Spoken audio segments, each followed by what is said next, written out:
O Unesp realiza mais uma edição do Congresso de Iniciação Científica e reúne em Sorocaba representantes de todas as unidades universitárias. Projeto de extensão da Unesp leva formação continuada a professores de artes da rede pública de ensino e oferece novas possibilidades de ensino e aprendizagem.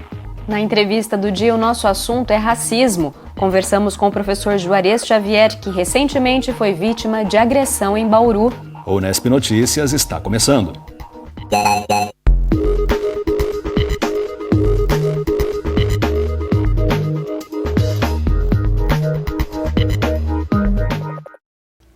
Boa noite. Foi realizada na cidade de Sorocaba a fase final do Congresso de Iniciação Científica da Unesp.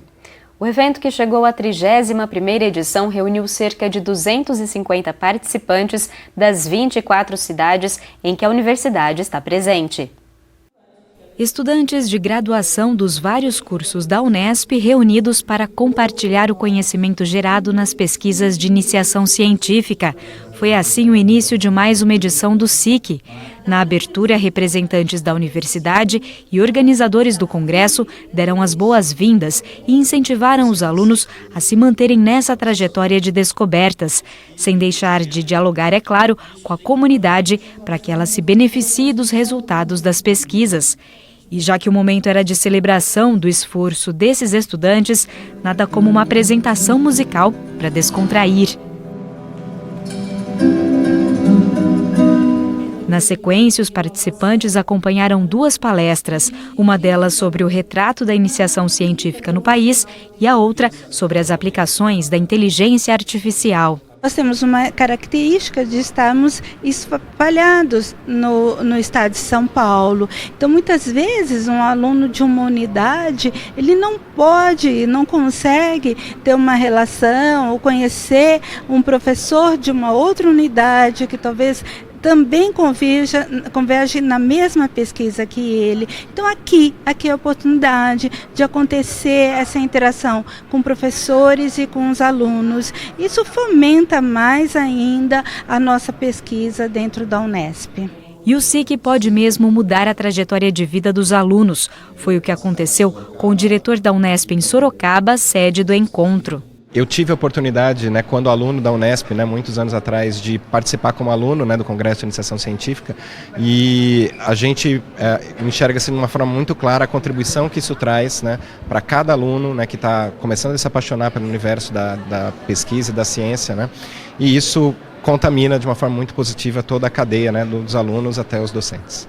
Encerrada a cerimônia oficial, ainda no primeiro dia os estudantes passaram por uma etapa de avaliação dos trabalhos enviados ao Congresso. Em uma sessão flash, eles tinham apenas 1 minuto para explicar a pesquisa que fizeram. A Flávia apresentou uma maneira diferente de ensinar sobre o corpo humano, a partir dos alimentos que consumimos, e foi bastante aplaudida. Muito obrigada. Sem dúvida, a maior dificuldade é tentar controlar mesmo o nervosismo, a ansiedade que tem, mas com um pouco de treino, e é só você mesmo ter autoconfiança, até mesmo um pouco a questão que eu falei na apresentação, a questão do autoconhecimento. Então, quanto mais você se conhece, você sabe os seus medos, os seus defeitos e qualidades, pontos fortes e fracos, isso auxilia muito em qualquer tipo de apresentação. E sem dúvidas é uma grande experiência que leva para a vida. Cada trabalho era avaliado por 3 professores e cada um deles deu uma nota para a apresentação, seguindo as regras do Congresso. Nós, avaliadores, estamos observando, sobretudo, o poder de síntese do aluno, mas também se ele realmente demonstra ter desenvolvido a pesquisa, e aí é claro que está diretamente ligado a esse poder de síntese, Então, o quanto que ele consegue demonstrar que realmente pesquisou, o quanto que ele está envolvido, De fato, isso fica claro nas apresentações que a gente observa, e também se aquela pesquisa nos instigou o interesse. Se a pesquisa, se essa síntese de 1 minuto fez com que a gente ficasse realmente muito interessado e com vontade de saber mais da pesquisa. E os alunos tiveram a oportunidade de falar mais sobre os trabalhos e esclarecer dúvidas no segundo dia do SIC, em que apresentaram os painéis. A Dayara trouxe os resultados do estudo que desenvolve sobre técnicas de processamento digital de imagens e gostou da experiência. Quanto mais congresso você apresenta, mais você fica familiarizado com essa experiência. Eu confesso que o Flash eu quase tive um mini infarto, mas o painel eu acho bem bacana porque você conversa com a pessoa olhando nos olhos delas e ela parece que está te entendendo. Para esta fase, os avaliadores tinham outros itens a considerar. Neste momento, a gente procura, a partir da sessão Flash de ontem, em que eles explorem mais a metodologia utilizada, eles descrevam mais como foi feito a técnica utilizada e eles discorram mais sobre, então, os resultados da pesquisa que eles apresentaram ontem de uma forma que apenas dizendo algum ponto-chave da pesquisa bem pontual. Então, essa é a oportunidade deles explorarem da metodologia até discorrer sobre os resultados da pesquisa. Já a Luana apresentou uma pesquisa que realiza dentro de um projeto de extensão, uma parceria da Unesp em Marília com o Programa Saúde da Família. Ela conta que faz visitas a residências para monitorar o desenvolvimento de bebês com até 2 anos de idade. Por isso, ficou feliz em ter sido selecionada para a segunda fase do congresso. A gente está lá no nosso dia a dia, fazendo visita, né? E a gente não consegue ver o quanto é importante. Está na segunda fase do SIC, a gente consegue visualizar essa magnitude de que é um projeto de extensão vinculado à pesquisa, sabe? É bem interessante. Agrega um sentimento de satisfação e de realização muito grande para o estudante, sabe? Principalmente para mim. Com tantas pesquisas relevantes, o trabalho mais difícil era mesmo de selecionar quem seriam os premiados. Eu achei todos muito interessantes, os alunos muito empolgados em mostrarem o que desenvolveram. Tem trabalhos de altíssima qualidade, vai ser bem difícil fazer uma seleção no final. Eu acredito que vai ser um pouco difícil dos que eu avaliei. Independentemente do resultado, todos aqui já são vencedores e acumulam ganhos à formação. A atividade de iniciação científica forma profissionais críticos, com capacidade de solução de problemas, e isso é muito importante e é isso que a Unesp deseja para os seus estudantes. Uma formação bem ampla, crítica e com capacidade de pensar e solucionar problemas da sociedade. Se você quiser conhecer os trabalhos premiados na 31ª edição do SIC, a lista completa está disponível no site da Unesp. E não saia daí que no próximo bloco a gente traz para você uma reportagem sobre um projeto de extensão que oferece formação continuada a professores de artes da rede pública de ensino. E ainda hoje tem um bate-papo sobre racismo com o professor Juarez Xavier. Ele foi vítima de agressão aqui em Bauru na semana passada. Nós voltamos já já.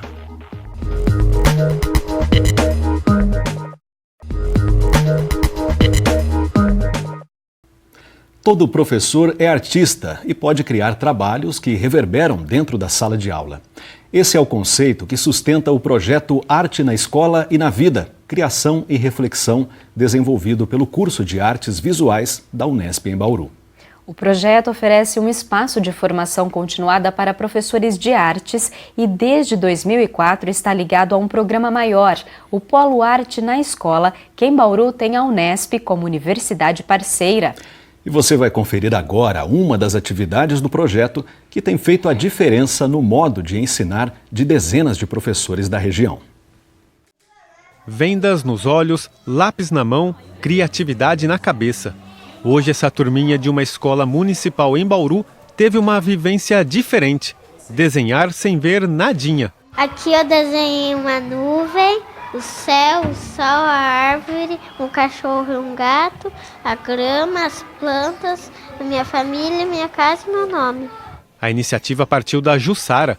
A ideia da professora foi trabalhar o tema da inclusão por meio de uma atividade artística que proporcionasse aos alunos um novo olhar sobre o assunto. A gente falou sobre a deficiência auditiva, sobre a deficiência visual, a deficiência física. Contamos uma historinha de uma criança que era deficiente auditiva e que se comunicava através da língua de sinais. E aí a gente trouxe como desenvolvimento de atividade uma situação artística onde eles desenvolveram pintura e desenho às cegas. Vendados, eles desenvolveram. E aí depois de desenvolver com os olhos vendados, eles fizeram o mesmo desenho, a mesma proposta, enxergando, para eles poderem comparar a atividade.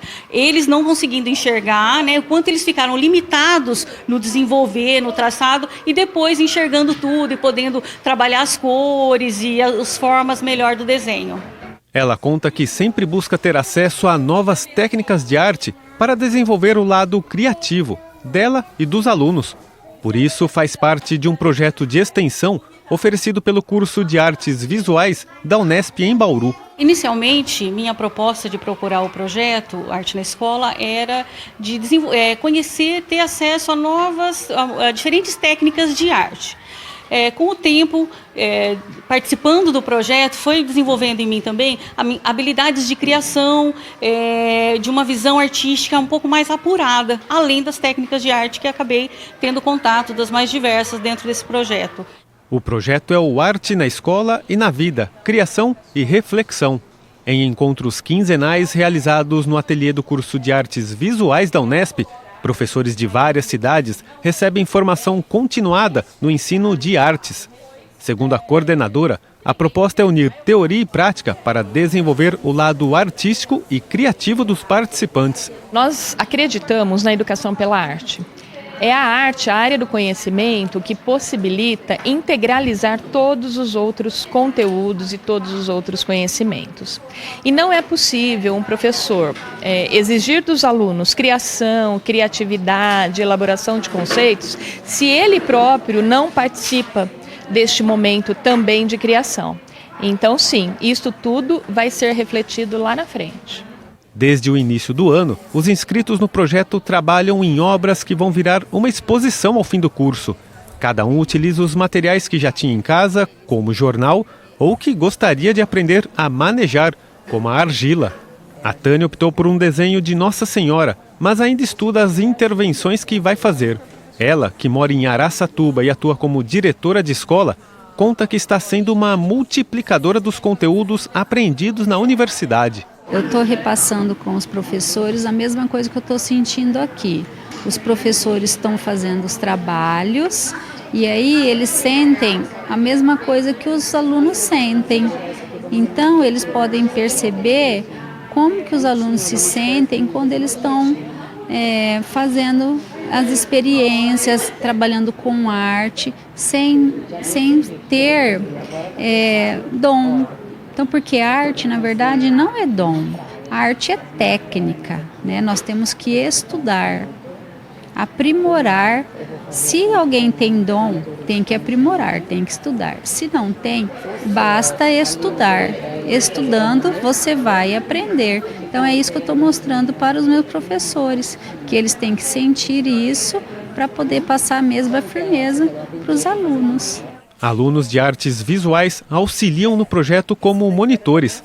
A função deles é dar suporte técnico e teórico, uma experiência que traz ganhos à formação deles. Como eu sou aluna do bacharel, eu não tenho muito contato com a licenciatura em artes visuais. Então, no próprio projeto, eu possuo um certo contato com as professoras, com os monitores que também são de licenciatura. Então, eu acredito que o polo, ele me faz enxergar uma outra área, um outro campo das artes visuais.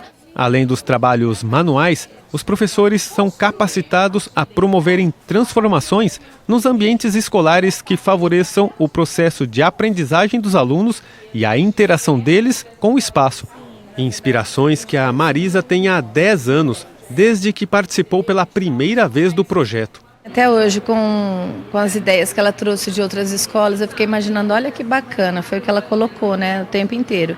Não precisa ter um espaço grande, se você tiver criatividade e souber reaproveitar, né, as coisas, vai ser mais atrativo para eles, tal, e com um visual mais bonito.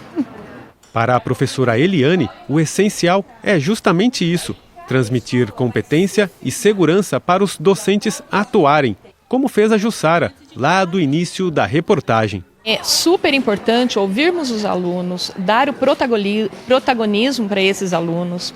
É importante fazer com que eles partam para todas as ações criativas, para a busca do seu conhecimento. Entretanto, é o professor que provoca a mudança. É o professor que vai fazer com que esses alunos também saiam do lugar de conforto e partam em busca de outros desafios. Então, a figura do professor é a principal dentro da sala de aula. Que bacana essas atividades do projeto. E no ano que vem elas retornam a partir do dia 17 de março.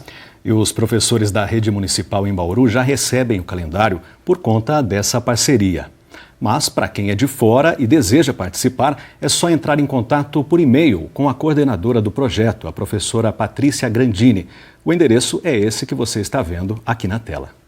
A gente faz mais uma pausa rápida e na volta você confere uma entrevista com o professor da Unesp, Juarez Xavier. O repórter Júlio Penariol conversou com ele sobre as agressões que sofreu na última semana aqui em Bauru. Nós voltamos já já.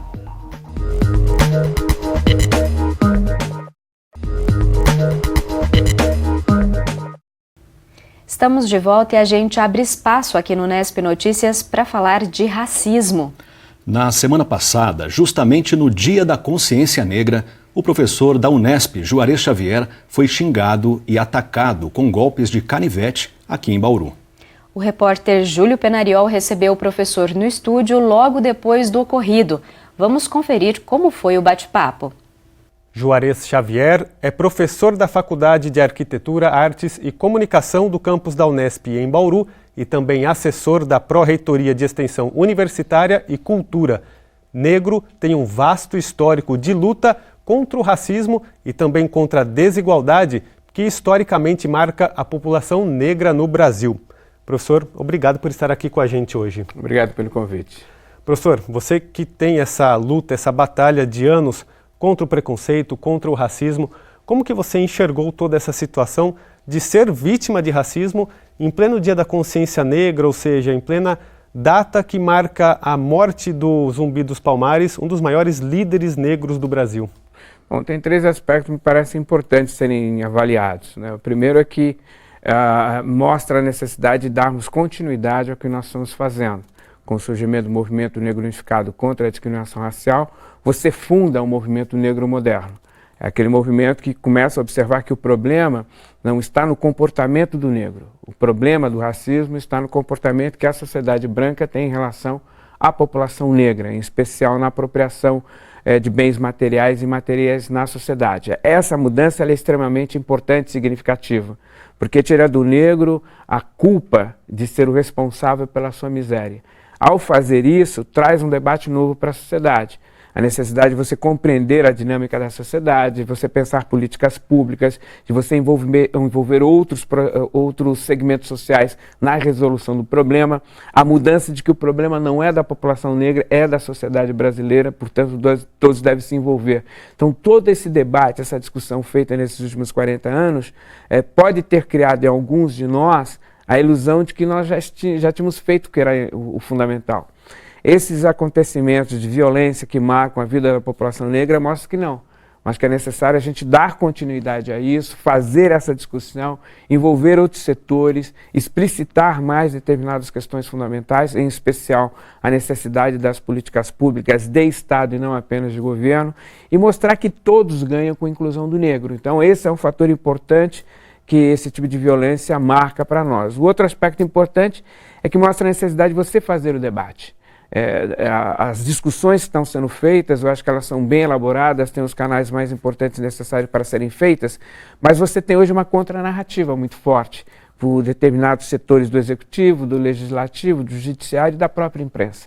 Então é necessário você fortalecer o debate direto com as pessoas para que elas entendam que a questão racial não é um problema de preto e pretas, é um problema da sociedade brasileira. Então a gente precisa abordar, a partir de novos conteúdos, pessoas que estão ao redor aí do debate sobre a questão étnica racial. E um aspecto fundamental, pensar políticas públicas.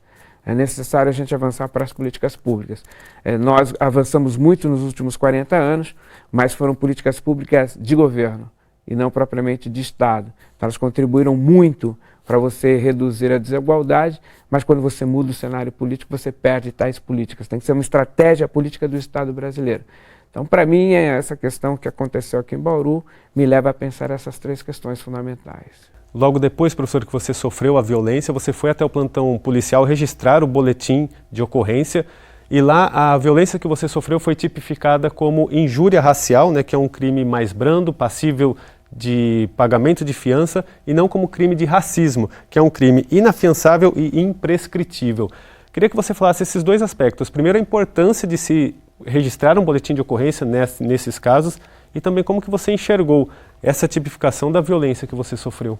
Desse aspecto, eu queria destacar rapidamente 3 questões importantes. Primeiro, o grau de solidariedade das pessoas que viram o que aconteceu. Logo fui cercado por várias pessoas que me auxiliaram, me ajudaram e achei bastante importante esse grau de solidariedade que eu encontrei ali. O segundo, o pessoal do SAMU, né? Um tratamento e um atendimento exemplar que me tranquilizou, me deixou mais à vontade para que eu pudesse compreender o que estava acontecendo. E o terceiro foi o pessoal da UPA. Foi a UPA aqui do Geisel, que teve um atendimento assim, exemplar, que eu acho que nos estimula a ter a necessidade de defesa da saúde pública. Terminado esse processo, eu fui à delegacia para fazer o boletim de ocorrência. Primeiro, sobre a questão do boletim de ocorrência, é importante fazer. Nós precisamos também de dados quantitativos para que a gente possa observar a natureza do racismo no Brasil. O boletim de ocorrência nos ajuda a ter dados para que a gente possa planejar melhor. Por exemplo, nos interessa saber se nos boletins de ocorrência a frequência é maior de injúria racial ou de racismo, onde se dá, como é que se comporta o delegado na tipificação do crime, quais são os dados levantados. Tudo isso nos interessa para pensar uma política pública mais consistente. E porque é um crime sério e precisa ser denunciado. Então o boletim de ocorrência é um instrumento importante para a gente pensar a política pública. E sobre a questão da tipificação, a injúria racial, além dela ser um crime menor, ela é uma certa brecha, na minha opinião, tenho advogado essa ideia há um certo tempo, na minha opinião, abre brecha para que você não aplique o rigor da lei do racismo. Tanto é que você não tem pessoas que tenham sido presas por racismo no Brasil. Você tem pessoas que foram detidas por injúria racial e depois, num processo de trâmite legal, acabam sendo absolvidas. E aí você não consegue mensurar o tamanho do racismo no Brasil e você foge do espírito que foi apresentado na Assembleia Nacional Constituinte em 1988. O Carlos Alberto de Oliveira, um dos principais constitucionalistas naquele momento, fazendo parte da Assembleia Nacional Constituinte, CAO, ele batia que a questão central era criminalizar o racismo. Né? Então, quando você tem a brecha da injúria racial, você cria possibilidades para não aplicar o rigor da lei. Por isso, nós temos poucas pessoas presas no Brasil por crime de racismo. Creio que essa deve ser uma das mudanças mais imediatas reivindicadas pelo movimento negro.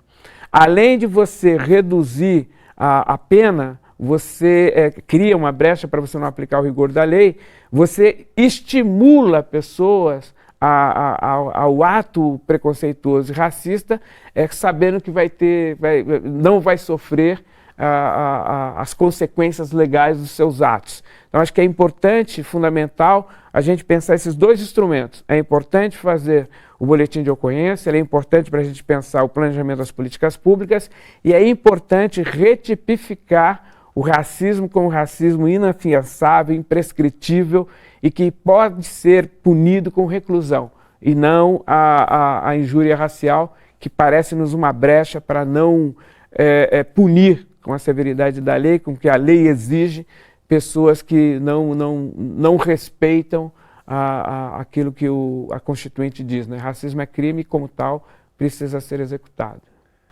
Professor, a violência que você sofreu foi no Dia da Consciência Negra e a impressão que dá é que cada vez que essa data se aproxima todo ano, os discursos contra a existência da data são cada vez maiores.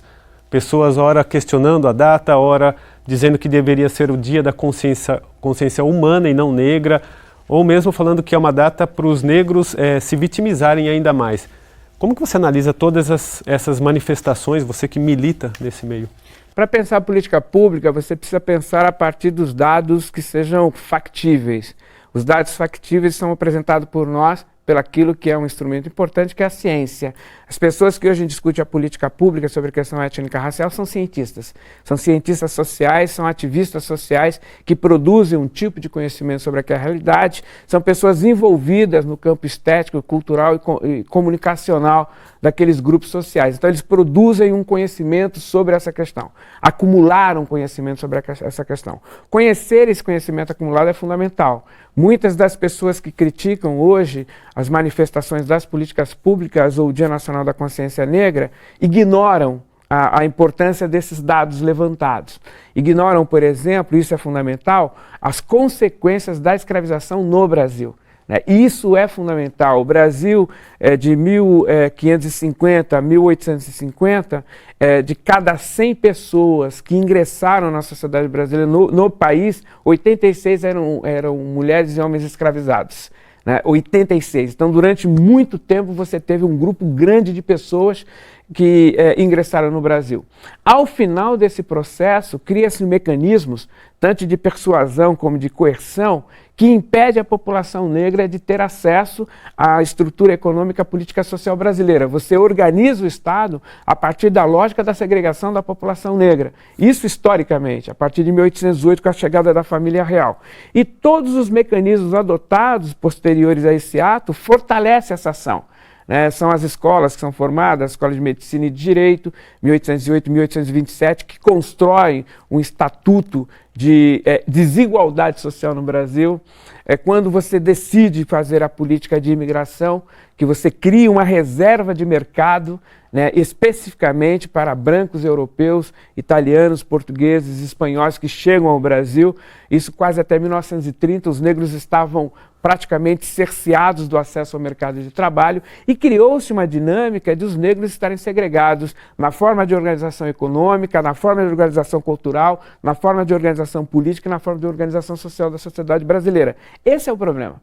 Ao fazer isso, por ser uma população grande, hoje quase 55% da população brasileira, isso faz com que toda a sociedade sofra essas consequências. Por isso que não é um problema de pretos, é um problema da sociedade brasileira. Resolver o problema da desigualdade é fundamental para a sociedade brasileira. Há estudos muito bem consolidados pelo mundo afora, desde Celso Furtado, que estudou isso nos anos 60 e brigou para que isso fosse uma dinâmica do Brasil, até o economista francês Thomas Piketty, que tem apontado que quando você faz um enfrentamento à desigualdade, a sociedade no seu conjunto ganha. Então, o que nós temos como necessidade fundamental, acho que isso é decisivo, é pensar mecanismos para que a população brasileira supere a desigualdade, porque ela não atende apenas à necessidade da população negra, ela atende à necessidade da população brasileira. Por que o 20 de novembro? Não é o dia para fazer a discussão de toda a pauta sobre a questão étnica racial. O 20 de novembro é um marco histórico como outros marcos históricos nós temos no Brasil. O ideal é que o 20 de novembro diz o seguinte: nós não podemos discutir a questão da desigualdade racial apenas no 20 de novembro, nem no mês de novembro. A ideia é que a sociedade brasileira compreenda que ela precisa fazer o debate e a discussão permanente desses dados. Precisa fazer o enfrentamento à desigualdade de forma permanente na sociedade brasileira. Precisa pensar mecanismos de inclusão da população segregada de formas permanentes. Não só para os negros. A sociedade no seu conjunto tem que saber disso. Da mesma forma que acontece nos Estados Unidos, na África do Sul, na Europa, em toda a América Latina, o êxito das políticas de inclusão da população marcada pela discriminação racial reivindica, exige a presença da população branca de forma ativa, fazendo o debate e a discussão sobre a necessidade da superação da desigualdade. Nós temos que ter no Brasil, para poder ter êxito nessa política, além da mobilização política da população negra, um forte movimento negro, um forte movimento branco, antirracista, que esteja disposto a rever os mecanismos de privilégios que hoje segrega a população negra em condições de absoluta vulnerabilidade social. A ideia do 20 de novembro não é discutir especificamente a questão do negro, é de lembrarmos que existe um problema sério no Brasil e nós precisamos discutir durante os 365 dias do ano, não apenas entre a população negra, mas fundamentalmente com a população branca. Para a gente encerrar, professor, que lições você tira após sofrer essa violência? Como que sai o Juarez, militante do movimento negro, após esse ato? A necessidade de firmar aquilo que nós temos dito nesses últimos anos. A luta contra a desigualdade é uma luta fundamental para a construção de um país de fato sustentável do ponto de vista de todas as dimensões, econômicas, políticas, sociais e culturais. Isso é decisivo. E nós não podemos recuar. Acho que existe um debate na sociedade brasileira que você senta, negocia, discute, vê possibilidade de avanços ou não, faz parte do acordo e da negociação política social. Mas nós não podemos recuar naquilo que são marcos civilizacionais. A civilização avançou muito, né? Nós descemos das árvores, nós deixamos de ser coletores, nós construímos impérios, nós passamos por uma revolução cognitiva, nós inventamos a agricultura, nós inventamos a ciência e inventamos ao longo do século XX e século XXI que direitos humanos são inalienáveis da figura humana. A legislação existe a rigor para assegurar os direitos humanos, né? Então esse é um marco civilizatório. Qualquer recuo nesse marco significa você mergulhar na barbárie. Então, o que nós estamos fazendo é a defesa da civilidade, a defesa da dignidade humana, a defesa dos direitos humanos contra a barbárie. Então, o recado que fica disso, o legado que fica disso, a lição que fica disso é que nós não podemos recuar na defesa dos direitos humanos, na defesa de direitos de mulheres, de negros, gays, lésbicas e trans na sociedade brasileira. São as vítimas privilegiadas dessas violências que nós temos no Brasil.